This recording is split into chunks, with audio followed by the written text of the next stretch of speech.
திருச்சிற்றம்பலம். தென்னாருடைய சிவனையை போற்றி, எந்நாட்டவர்க்கும் இறைவா போற்றி. அனைவருக்கும் வணக்கம். சர்வம் சேனல் நேயர்கள் அனைவருக்கும் அன்பான வணக்கங்கள்.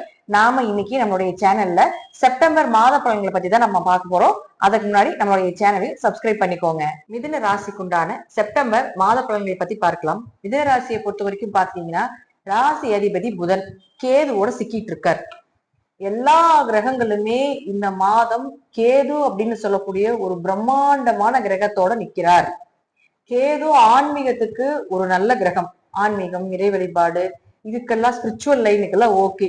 பட் பொருளாதாரம், அதே போல கேதுவோட எந்த கிரகம் சேருதோ அந்த கிரகத்துக்கு உண்டான ஒரு பயத்தையும் கொடுத்து விடுவார்.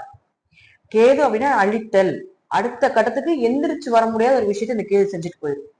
அப்ப லக்னாதிபதியே உங்களுக்கு 15ஆம் தேதி வரைக்கும் பாத்துட்டீங்கன்னா கேதுவோட இருக்கிறார். அப்ப 15ஆம் தேதி வரைக்கும் எந்த முடிவு எடுக்க வேண்டாம்.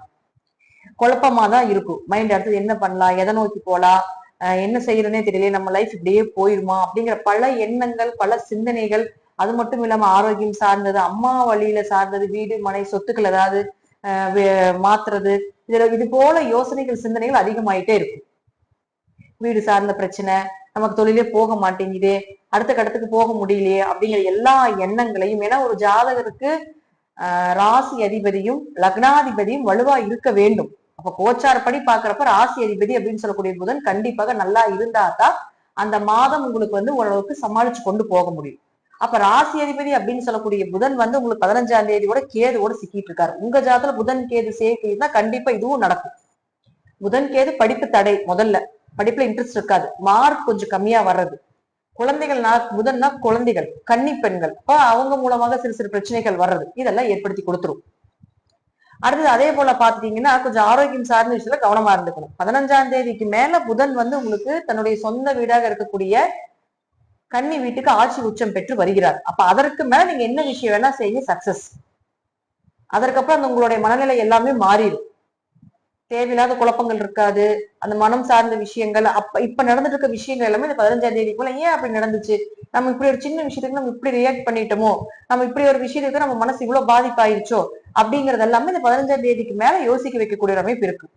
அப்ப கிரகங்கள் தன்னுடைய வேலைகளை, கடமைகளை அது கரெக்டா தான் செஞ்சுட்டு இருக்கோம். நம்ம கொஞ்சம் நேர்ந்து கலந்து போய்க்கிறதும், அதே போல இறை வழிபாட்டுல அதிகமாக செய்து கொள்வதும் என்பது ஒரு சிறப்பான விஷயமா இருக்கும். அடுத்தது உங்களுக்கு சூரியனும் பாருங்க உங்களுக்கு 16ஆம் தேதி வரை கேதுவோட தான் இருக்கிறாரு. சூரியன் தான் தைரியத்தை கொடுக்கக்கூடிய ஒரு கிரகம். அப்ப அவர் இயற்கை கேதுவோடு இருக்கும்போது இன்னும் கொஞ்சம் தைரியத்தை குறைக்கும் அப்படிங்கிறது அமைப்பு. ஏன்னா சூரியன் கேது சேர்க்கை அப்படிங்கிறது ஜாதகத்துல பித்ரு தோஷம்.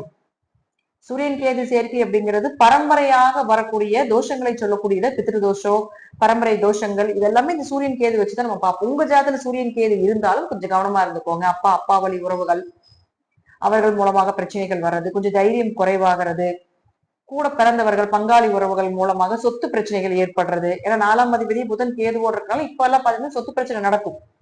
சொத்து சார்ந்தது, இடம் சார்ந்த பிரச்சனை, குடும்பத்துல ஏதாவது ஒரு பங்காளி உறவுகள் மூலமாக பிரச்சனைகள் ஏற்படுறது, இதெல்லாம் மிதுன ராசிக்கு இந்த மாதம் நடக்கும் 15ஆம் தேதி வரைக்கும். சோ அதுல எல்லாமே கொஞ்சம் கவனமா இருந்துக்கணும். அப்ப அடுத்தது பாருங்க உங்களுக்கு சுக்கிரனும் உங்களுக்கு கேதுவோடவே 14ஆம் தேதிக்கு மேல சேரப்போகிறார். அதனால 14ஆம் தேதிக்கு முன்னாடி வரைக்கும் உங்களுக்கு 2ல தான் இருக்கிறார். அது வரைக்கும் உங்களுக்கு ஒரு ஜாக்பாட். ஏன்னா 5-12 குடையவர் 2ல இருக்கார் தனஸ்தானத்துல. 5 குடையவர் 2ஆம் இடத்துல இருந்தா பண வரவு, பொருளாதார வளர்ச்சி, குடும்ப தேவைகளை பூர்த்தி பண்றது, குழந்தைகளுக்கு தேவையானது வாங்கி கொடுக்கறது, அல்லது குழந்தைகள் மூலமாக உங்களுக்கு ஏதாவது ஒரு பண வரவு கிடைப்பது, இதெல்லாம் ஏற்படுத்தி கொடுப்பார். குழந்தைகள் கோயிலுக்கு போயிட்டு வரும்போது ஒரு நன்மைகளை ஏற்படுத்தி கொடுக்கறது, இதெல்லாம் உங்களுக்கு 14ஆம் தேதிக்கு முன்னாடியே இந்த மாதிரி விஷயங்கள், பணம் கொடுக்கல் வாங்கல், அதிர்ஷ்டம் சார்ந்த விஷயங்கள், இதெல்லாம் 14ஆம் தேதிக்கு முன்னாடி வைத்துக் கொள்வது என்பது சிறப்பு. 14ஆம் தேதிக்கு மேல பாத்தீங்கன்னா இந்த சுக்கிரன் அப்படிங்கிறவர் கேதுவோட சேரும் பொழுது இதுலயும் கொஞ்சம் பணம், பொருளாதாரம், குடும்ப விஷயம், கணவன் மனைவி அந்நியோன்யம், இதுலயும் கொஞ்சம் கவனமா இருந்துக்கோங்க. அப்போ உங்களுக்கு பாருங்க புதன் உங்களுக்கு எப்படி இருந்தாலும் 15ஆம் தேதிக்குள்ள நல்ல நிலையில வந்துடுறாரு, புதன் வலுத்துறாரு. அப்ப 15ஆம் தேதி வரைக்குமே பாத்துட்டீங்கன்னாலும் உங்களுக்கு பிரச்சனைகளை சின்னது கொடுத்துட்டு இருந்தாலும் பண வரவு வந்துடும். அப்ப 15ஆம் தேதிக்கு மேலேயும் புதன் நல்ல நிலையில வந்துடுறதுனால பயப்பட வேண்டிய அவசியங்கள் கிடையாது. இந்த மாதம் கொஞ்சம் கிரகங்கள் உங்க ஜாதக ரீதியாக, தசாபுத்தி ரீதியாக கொஞ்சம் சரியில்லை அப்படின்னா கொஞ்சம் கிரகங்கள் உங்களை அசைச்சு பார்க்கும். மனம் தளராமல் இறை வழிபாடை மட்டும் செய்து கொள்வது என்பது சிறப்பு. அடுத்தது உங்களுக்கு செவ்வாயை பொறுத்த வரைக்கும் பாத்துட்டீங்கன்னா 6 மற்றும் 11ஆம் அதிபதியாகி 4ல நிக்கிறார். அடுத்தது பாத்துட்டீங்கன்னா 11ஆம் தேதிக்கு மேல பாத்தீங்கன்னா 5ஆம் வீட்டுக்கு வரார். அது அதை விட யோகம். அப்ப 6 4 இருந்ததுன்னா கடன் வாங்கி பிசினஸ் பண்ணலாம், அல்லது கடன் வாங்கி வீடு கட்டலாம், கடன் வாங்கி ஏதாவது வண்டி வாகனங்கள் வாங்கலாம். வரக்கூடிய பணம் எல்லாமே கடன் கட்டுறதுக்கு, நோய்க்கு, இதுக்கே செலவாகுது அப்படிங்கிறது எல்லாமே உங்களுக்கு 11ஆம் தேதி வரைக்கும் இருக்கும். 13ஆம் தேதிக்கு மேல 5ஆம் வீடுன்னு சொல்லக்கூடிய அதிர்ஷ்டம்னு சொல்லக்கூடிய இடத்துக்கு புதன் வருகிறார். அப்ப எப்படியும் உங்களுக்கு பண வரவு, லாபங்கள் அதிகரிக்கிறது, எதிர்பார்த்ததை விட சிறப்பா இருக்கிறது. ஏன்னா செவ்வாய் அப்படிங்கிறது லாபஸ்தானாதிபதி.